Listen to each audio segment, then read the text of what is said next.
and welcome to the Nature Garden Podcast with me, Carl Steinson, and the weekending show team from Lionheart Radio. Thanks for joining us on a canny wee wander down the garden path and country lane with the birds and the bees and the flowers and trees in this episode. It's time for some self-care and safety, and we should all take our time to listen to Tom P's advice. Tom Cadwallender's out and about in the Uplands of Northumberland and enjoying the collective nouns of birds. And we'll also find out a little bit more about this rather mysterious sound. Any idea what this is? We'll tell you more later. We're going medieval with Steve Lowe for a colourful re-enactment at the Cresswell Peel Tower, plus some top tips for the garden from Tom P, all coming up on the Nature Garden Podcast.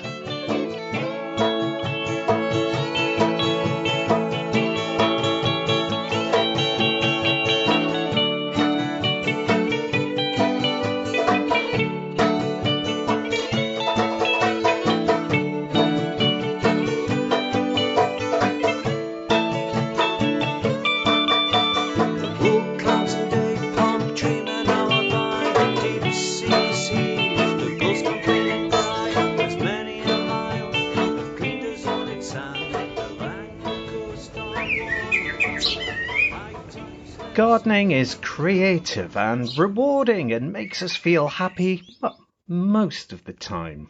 A couple of days ago, bone-dry, dusty soil blew into my eyes while I was emptying some plant pots, causing hours of pain.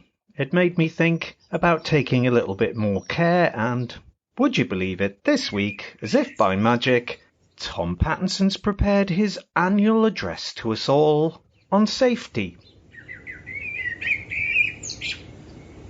We've had some superb weather recently. Long, hot, sunny days. Not much rain. Dry conditions. Relaxing. Time to get out in the garden. One of the safest places you can imagine. No traffic. No risks. Absolutely fabulous. Everyone dreams of a garden to relax in. Grow vegetables, fruit. Do what you want. The kids can play. Run riot, enjoy themselves, let off steam. That's the picture. But what's the reality? Every year about this time, I just cannot resist making one point, and that point is beware of the garden. Relax as much as you possibly can, but question whether it is the safest place for you. I think it's time to do an assessment of how your garden is run, the plants that are in there, and how tidy you are. Accidents I'm thinking about.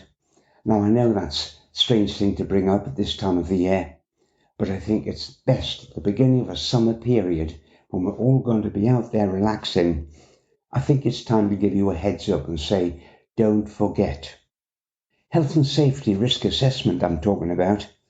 These are phrases which are used in the workplace generally.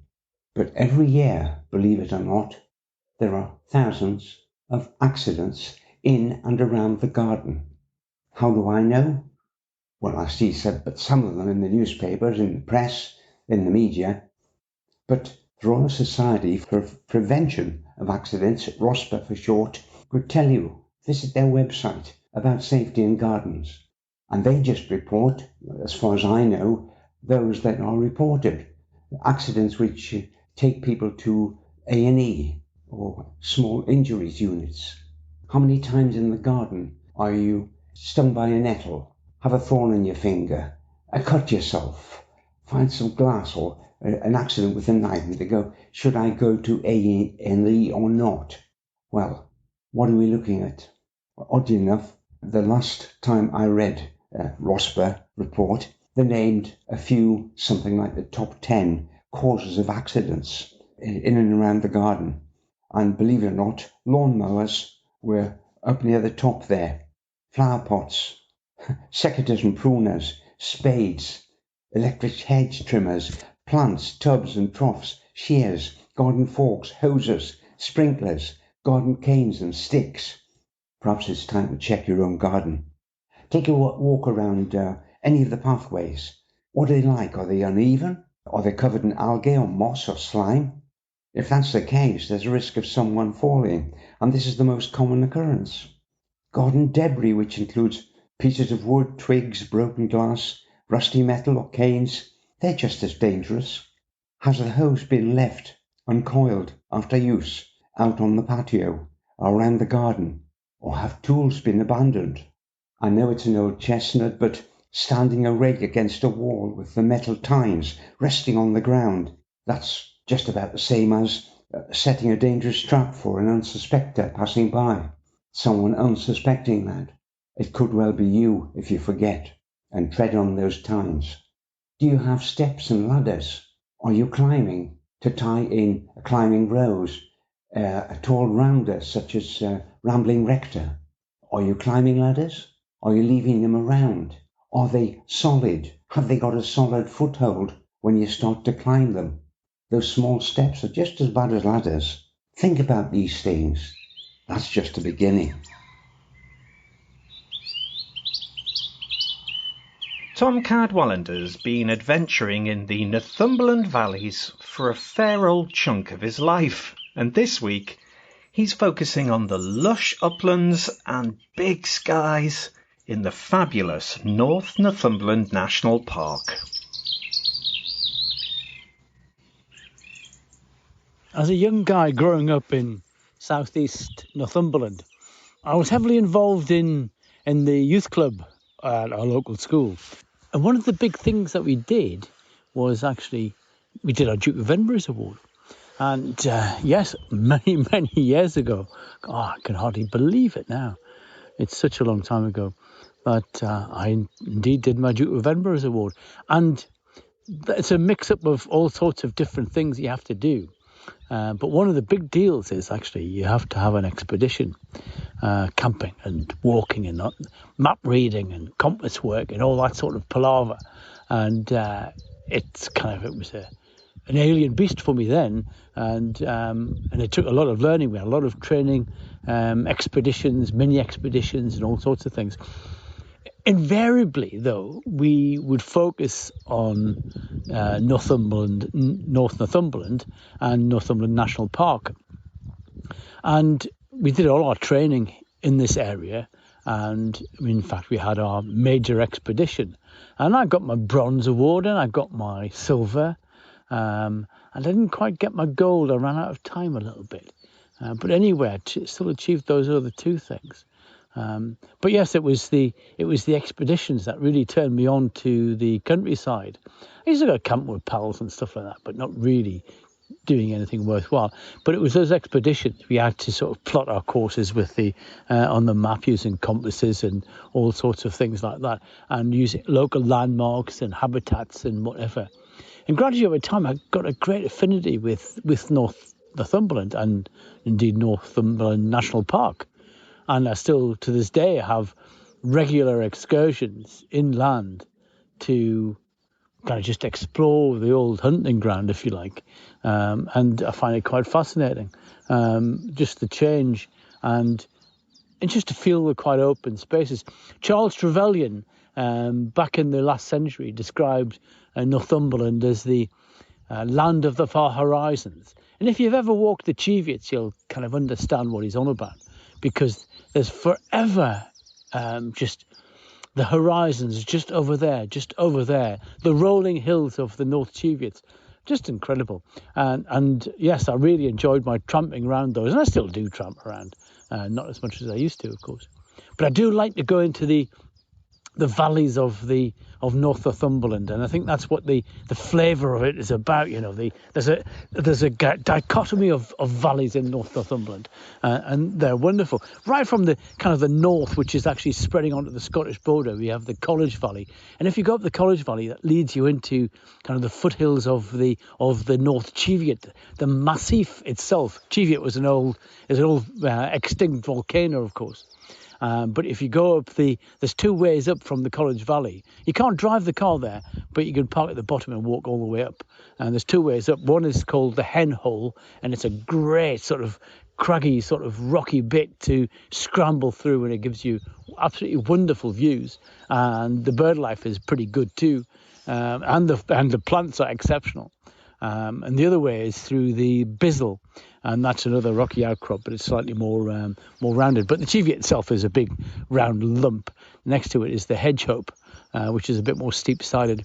We come round from college. The next one down is the Harthope Valley, and that's probably the valley I spend most time in these days.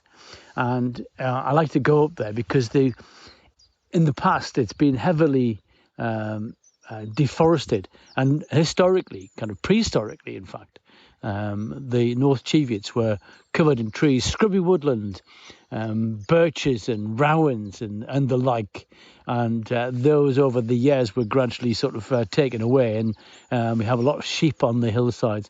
But actually Northumberland National Park are engaged in quite a good programme of replanting, and there's a lot of nice scrubby woodland going back in there, particularly in the Hardhope Valley. And the reason I like to go into those little valleys and explore or re-explore this is a kind of a different bird life in those little places. You can find species like cuckoo in not abundance but regularly, and ringoozle, the mountain blackbird.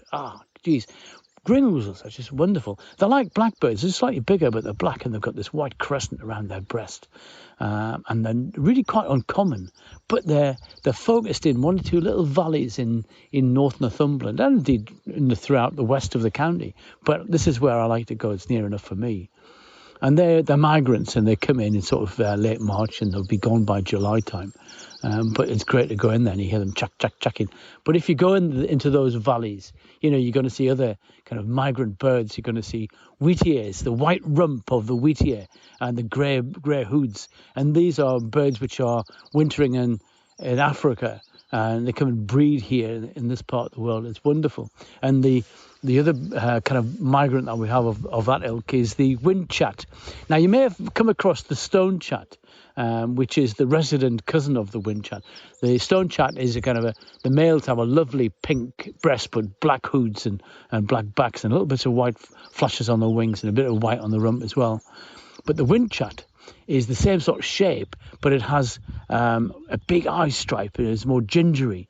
And you can hear them around the place. They've got a similar call, similar sort of chatty weather, and they get their name from the noise they make, and that chuck, and the stonechat is just like two stones being jabbed against each other, chuck, and it's quite evocative, really. But it's these kind of species that you kind of look out for, and you get into the scrubby woodlands, and you're finding siskins, and you're finding siskins are sort of mini greenfinches, and they're lovely actually in their plumage, and their green plumage with little green flashes, and their black hoods, the males, and the red poles are there with the little patches of pinky red on their forehead, which gives them their name, the red pole. And these birds frequent the scrubby woodlands and the pine forests that are up there. And the upland forests are really quite interesting. Now they're becoming much more established. They're really very, very interesting. And I find them, I really enjoy spending time there. And you come back down from the Harthope Valley, and the next one down is the Breamish Valley, the Ingram Valley. It's really quite popular. It's quite different because it's not as steep-sided. It's much wider. And it's you can see the kind of the geological kind of formation is much more interesting, or much more varied, if you like, and the human habitation is quite evident in the Breamish Valley. And then you come down a bit further, and you get down to the Coquet Valley, where as a youth, that was the valley I spent some time in. I used to go into the upper Coquetdale and into the Alwyn Valley. That's where I cut my teeth, really, in terms of upland birding. And again, ringoozles were there, wheatears and windchats. And I did actually find a nest of the raven. Raven really is a species that was heavily persecuted, and they're now just getting a foothold back into the uplands. In fact, there's a coastal breeding raven around these days in Northumberland, but they're heavily persecuted. And ravens are one of my favourite birds, actually. They're quite canny. They have a sense of humour, almost. but they're the big crows. And if you see the gape of a raven, and gapes are the inside of their mouths, and it's lovely pink. It really contrasts with the black of their plumage. Another bird of the uplands, which has really had a successful sort of 30 years, is the buzzard, or the common buzzard, to distinguish it from the other species of buzzards. They were extinct. I remember seeing my first common buzzard in Northumberland 30 years ago, and since that time they've gradually increased their population, and we see them right down onto the coastal plain now. But they're really common inland, and they've really established themselves. And we're seeing changes in bird populations. We're seeing new species coming in, but other species are going away. Meadow pipits are still as abundant, and a lot of meadow pipits will actually leave this part of the world and actually winter in North Africa. And it's incredible, really. But yes, it's Northumberland National Park. It's a pretty special place, I think so.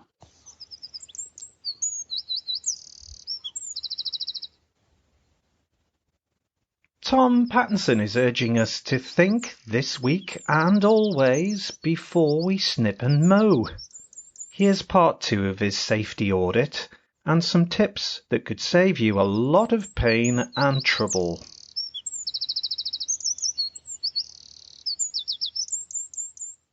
Well, hello, it's me again, full of gloom and doom, but it's for your own good, really. Think about accidents happening in the garden. Remember, you're checking it out to see, have a general survey, see where accidents could occur. We can't stop them all. That's why they're called accidents. They're accidental. But we can plan a little bit beforehand. Before you start any gardening, physical activities, hedge cutting, trimming, mowing, for instance, consider whether protective headgear, eye shields, gloves, footwear are necessary. Of course they are. Protect your eyes. If you're trimming the hedge, pieces are flying around all over the place. If you haven't at least got spectacles on, put something on to protect your eyes, your hands, your feet.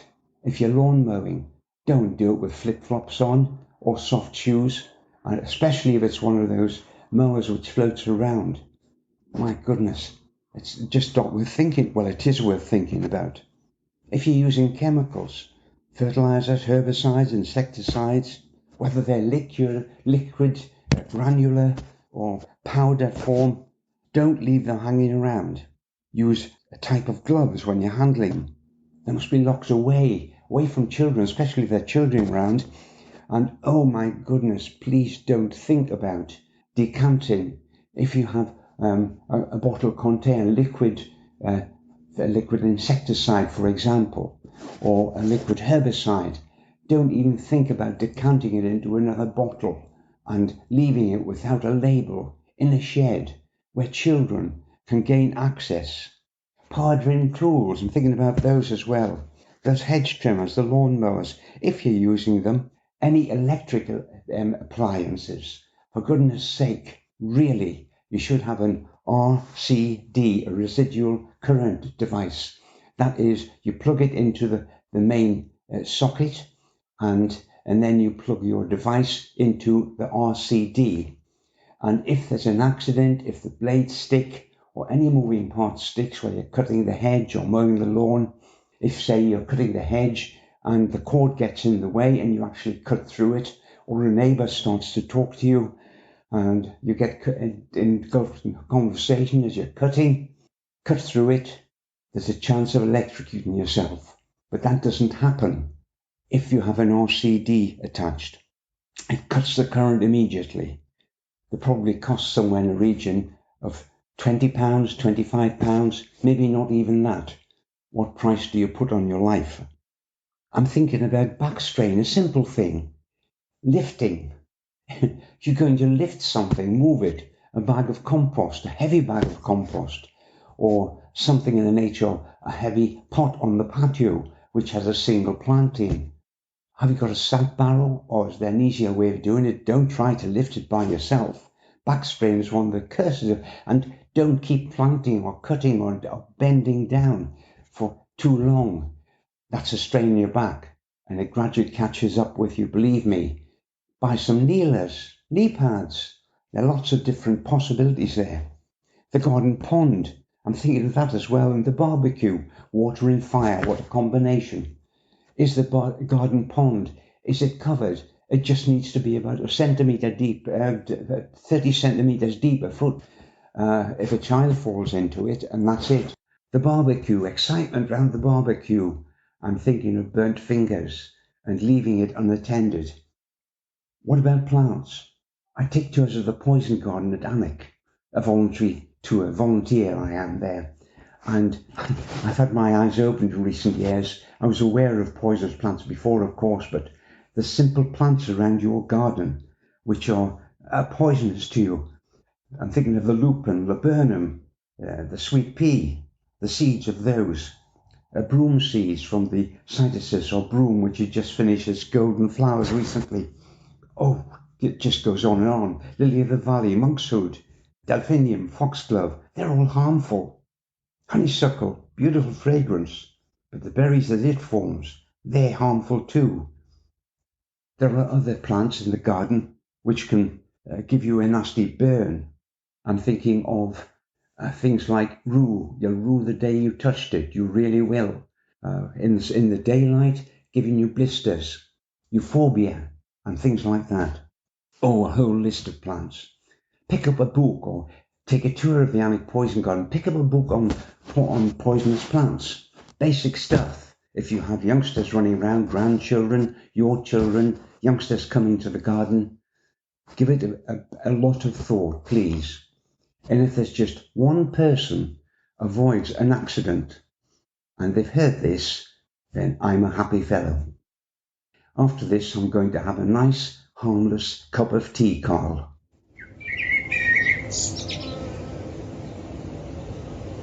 And now for something a bit different. It's time to take a classic trip back to the medieval ages as we join Steve Lowe, Rosamunde Re-enactment and the Living History Group at Cresswell Peel Tower.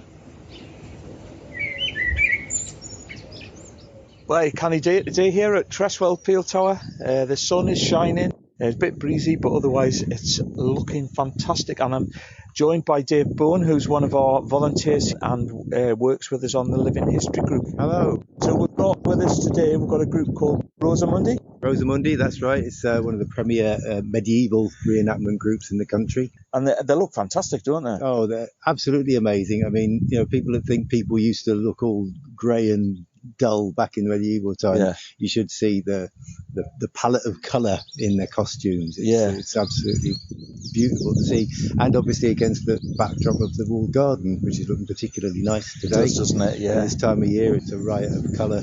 So we've got 6 or 7 massive tents up there.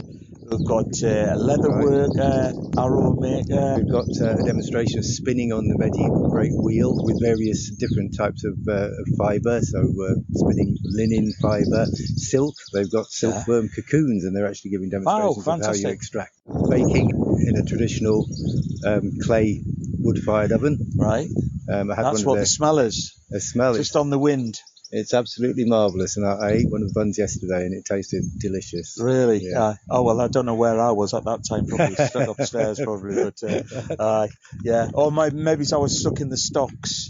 Well, that's very true, because it's a terrible job and somebody's got to do it. So we've got all ends of the spectrum here, mostly to do with daily life rather than martial sort of things. Absolutely, yes. I mean, obviously we've got the Fletcher making arrows. Yeah. But yes, no gunfire today. Sort of craft and domestic life orientated.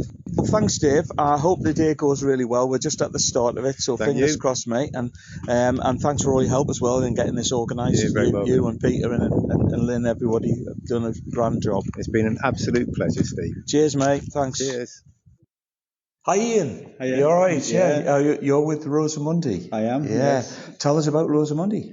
Well, we specifically like to reenact the 15th century. Right. The name Rosamunde means Rose of the World. Okay. And the flower has red and white petals. So it's sort of... When you're doing Wars of the Roses, it means we can swap sides as we feel we need to. Yeah. And we like to we obviously do the battle reenactment, but our main thing is to do what we call domestic and crafts. Yeah. So we cook food to the original recipes.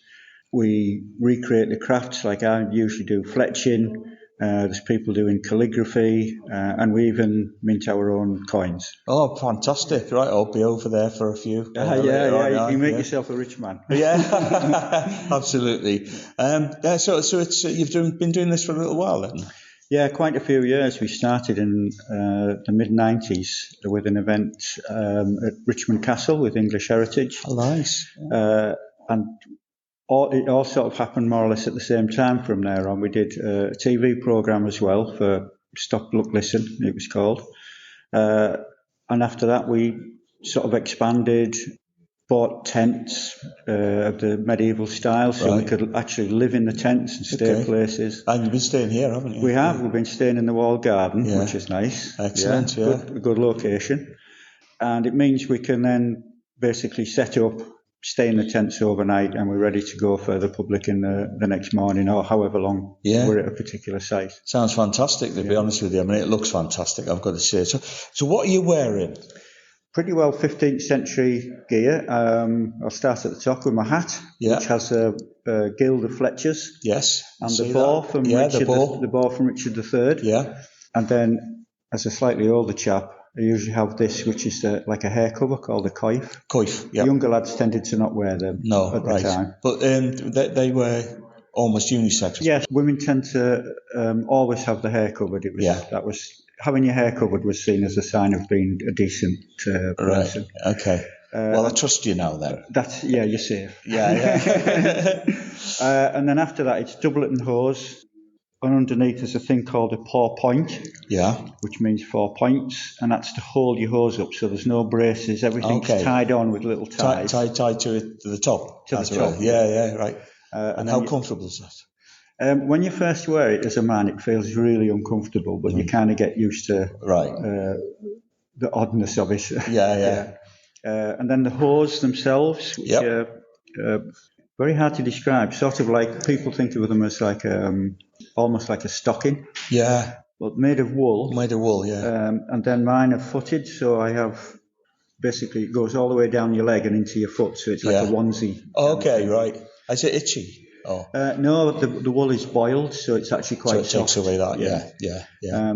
And then our medieval footwear, which is copies from finds in London. Right, yeah. When they were doing all the Docklands excavations, they turned up loads of old shoes that were thrown into the river. Right. So we have them copied in the style to keep everything, looking right and being right. So. Well, everyone looks to the part. That's the thing, isn't it? Yeah, and you feel the part, I guess, when you're wearing the right things. Once you've got the kit on, you realise, well, firstly, what the restrictions are and things like that. So, because you're literally tied in as a chap, bending over is sometimes quite difficult. So you see illustrations of them where they've loosened the ties at the back so they can move around more. Yeah. And the same with the women's costumes. The dresses that they wear are very, very long. They're always ground length. Mm. So there's always like a drag. The freedom of movement, though, for other activities. Yeah. And then the other thing that people are quite interested in is a thing called pattens, which is a wooden shoe that you fit over your normal shoes. So if you're walking around in the mud or something like that, it just lifts you out the mud. That would have been the norm in a village or something. And probably quite noisy when you're walking around. If there's like a cobbled stonework and lots of people are wearing patterns, it gets pretty noisy, yeah. Well, I mean, that's a really good description. Thanks very much for that. And you're actually quite colourful as well, because most people think, medieval drab. The colours. We often get that, it's quite colourful, because I think a lot of people are influenced by films where everything medieval is brown or grey. The reality was they used all kinds of dyes, some of them staggeringly expensive. Yeah. So that you had a really good array of colours throughout. Yeah. Do you actually have a guy or anybody that does dyeing in your group then? We have people who will do the dyeing of the raw material. Yes. So when the wool is spun, it's then dyed to that particular colour. We do have a lady who spins as well on a wheel called a great wheel. Yes, it's not like as you say today, actually, yes, isn't it? Yeah. So you can get some idea of how they used to work with the spike that Sleeping Beauty is always talked about, where it's sticking out of the side of the great wheel. So if you pass by it, you're able to get stuck with that. So all the things that you're talking about, they're actually pretty much ingrained in literature and all sorts of stuff as well, aren't they? When we think of it in a wider way. Yes. Well, all I was going to say was thank you, but also just to encourage people to come along and see you guys, really. Yes, it's worth coming along. We always engage people in conversation about things that they're particularly interested in. And very often, even if the person you're talking to doesn't have the knowledge, we know somebody who can talk to you about that. Yeah, that's fantastic. Well, thanks very much, Ian, and hope you enjoy your day. Yeah, thanks for being at the Peel Tower. Cheers, then. Yeah. And you can find out more about Rosamundi and their displays at rosamundi.org.uk. That's rosamundi.org.uk.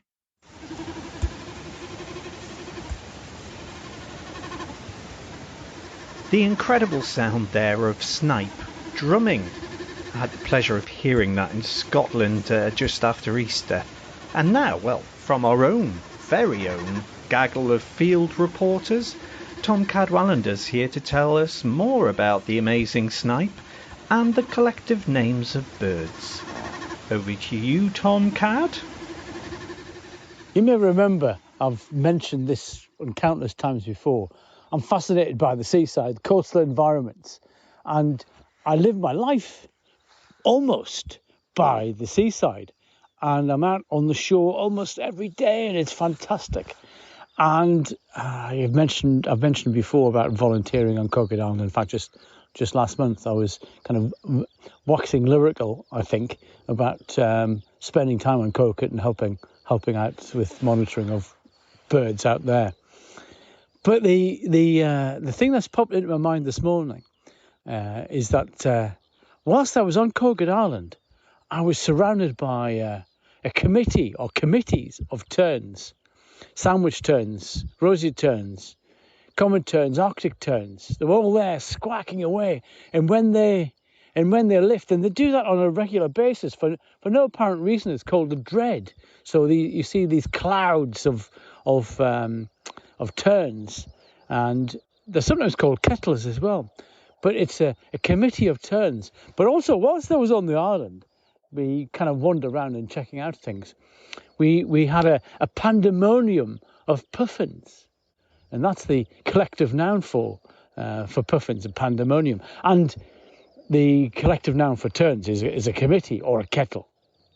And it's fascinating. So it really is quite interesting, this whole idea of collective nouns. And I'm never sort of far away from the kind of the thought of it.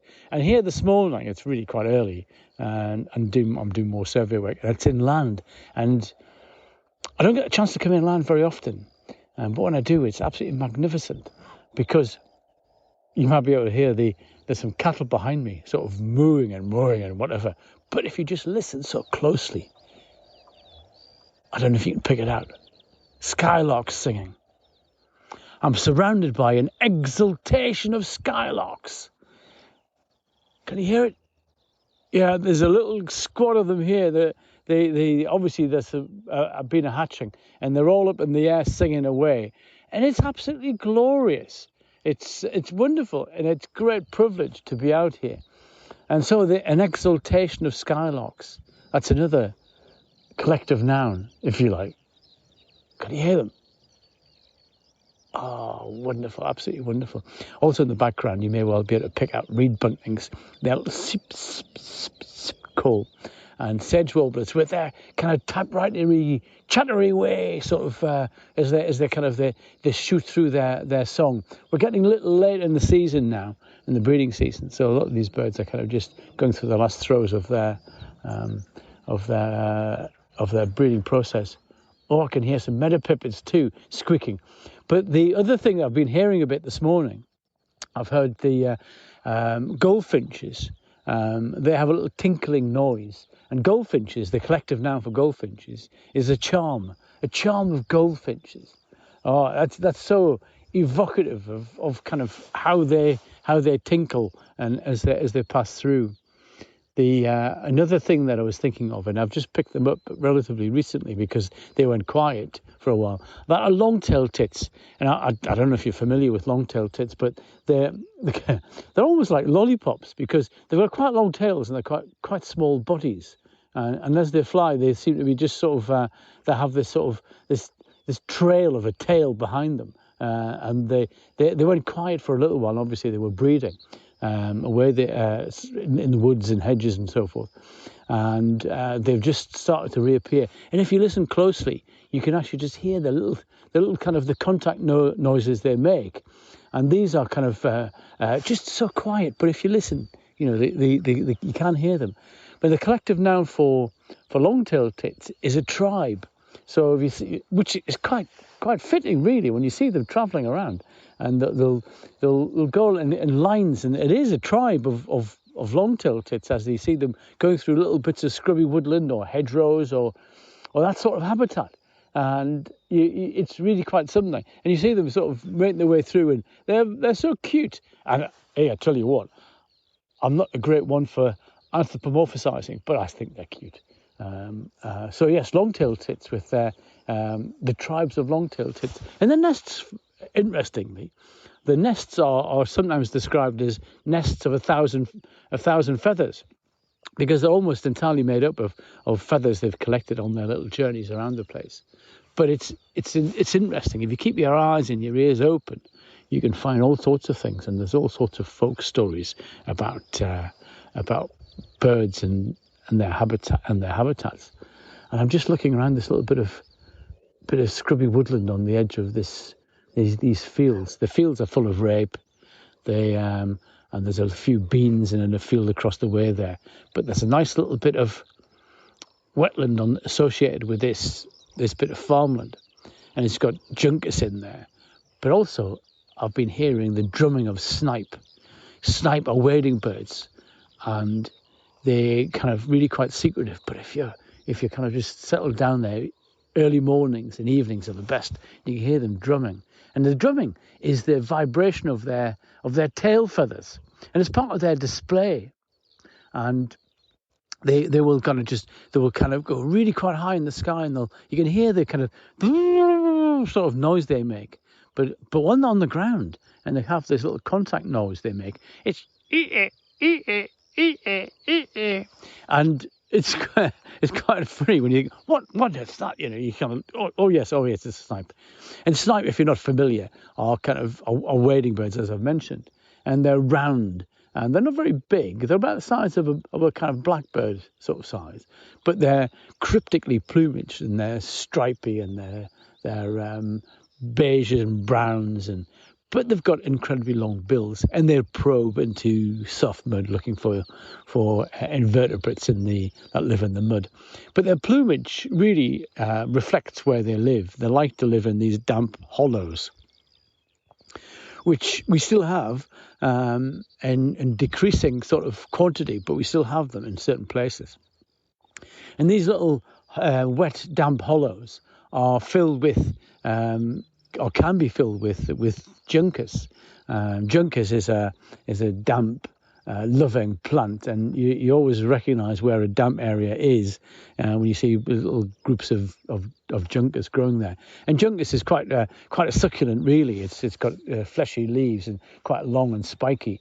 And when it dies, it becomes quite brown. And so if you see a snipe, a common snipe, standing in front of in some juncus, it's really quite hard to pick out because their plumage almost reflects the vegetation around them, this juncus vegetation.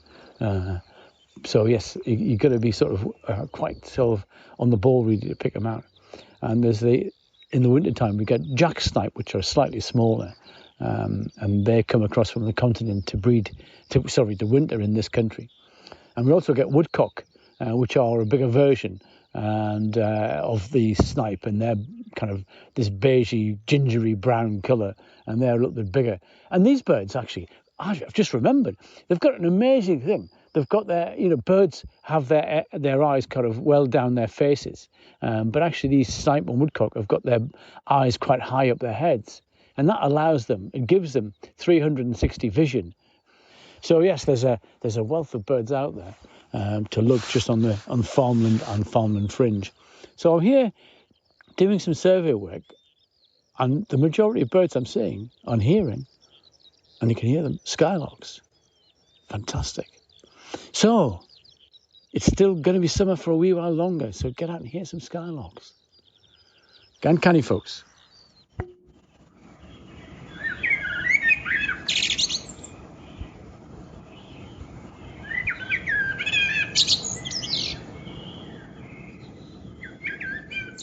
And so, to the sound of War Blackbird and Catherine Tickell and Band playing the Morpeth Rant, here's Tom with some things to be getting on with in the garden.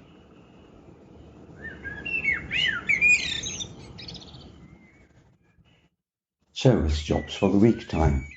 There's been so much dry weather recently and hot that plants recently put out into the garden, vegetables sown, planted, ornamental plants, even things which are planted in the autumn are starting to show the stress.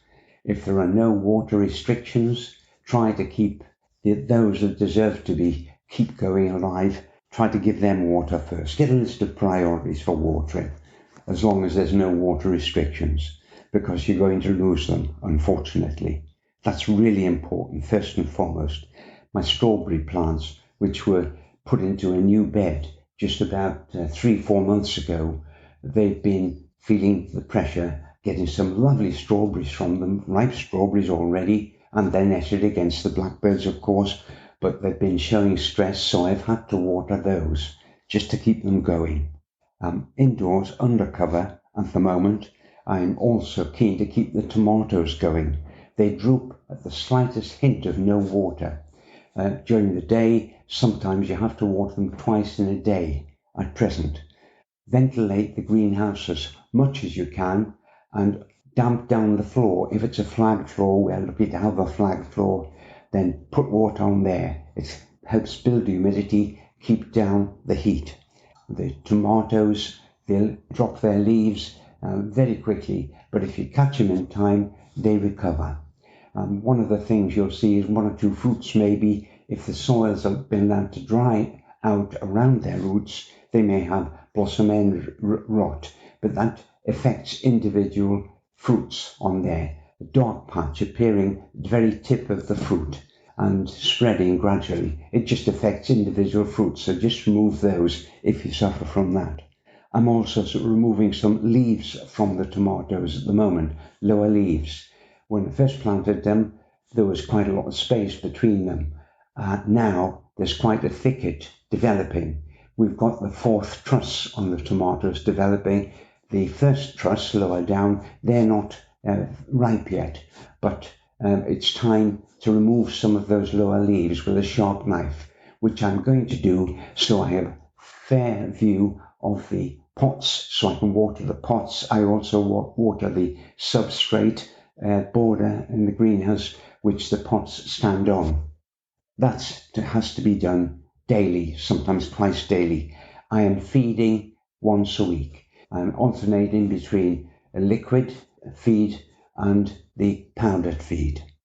I'm thinning out the grapevine bunches, but that's time consuming, can't do it all. I'm talking about if we've got too many actually embryo bunches of grapes, I'm actually talking about thinning out the whole bunch of grapes every now and again. So this vine, it's an old vine, 30, 40 years old, but this younger one, about 15 years old, they have to support these bunches of grapes, so I'm thinning some of them out. Also, there's just not time for this at the moment, but on an individual bunch of grapes, if you can get some scissors and sharp scissors, and you can decimate the fruits themselves, that gives you bigger fruits and more room for them to spread, stopping mildew forming. Time consuming all of this. Never mind, keep sowing lettuce outside. I'm thinking about the lettuce and radish. Every 2 to 3 weeks at the moment, we just go leaf lettuce. We don't grow the hearting lettuce because it can take up to about 3 months, 90 days to form a heart, and then they're gone in one go. So we have leaf lettuce, cut and come again, salad bowl, the red one and oloroso as well. And to keep them fresh, keep them watered. If you don't water them often enough, they'll have a bitter taste and they're no good to you. So sowing every 3 weeks or so to keep things fresh. I'm tying up the sweet peas, removing tendrils. I've got a single sweet pea plant to every cane, and removing the tendrils and tying them in as they grow rather than letting them become a bit of a thicket of growth with the tendrils clinging on. You get smaller, shorter stems and possibly not the top quality of blooms that you see at the flower shows. So we're removing the tendrils and tying the sweet peas. We're already picking the sweet peas, which is good, and it's just mid-June. We're looking around at the herbaceous border. There's been quite a lot of wind recently. It's never satisfactory tying them up or staking them, supporting those plants when they've been flattened by the wind. So if it hasn't, there's been quite a bit of wind, if it hasn't flattened them already, get some ties in. Those that need support, get some canes or pea sticks or something of that nature. Outside, sowing herbaceous plants, herbaceous perennials in drills outdoors. June and July are best months for doing that, or for some wallflower seeds as well. Sow those. Net those strawberries. Don't let the birds get all of them. Whatever you're doing next week, enjoy your gardening. You've been listening to Gardener Tom Pattinson, Birder Tom Cadwallender from the British Trust for Ornithology, and Steve Lowe from the Cresswell Peel Tower. Don't forget you can listen back to all of our previous programmes via the Nature Garden podcast. That's the Nature Garden podcast. I'm Carl Steinson. Thanks for listening and enjoy your gardening and time outdoors with nature. Bye for now.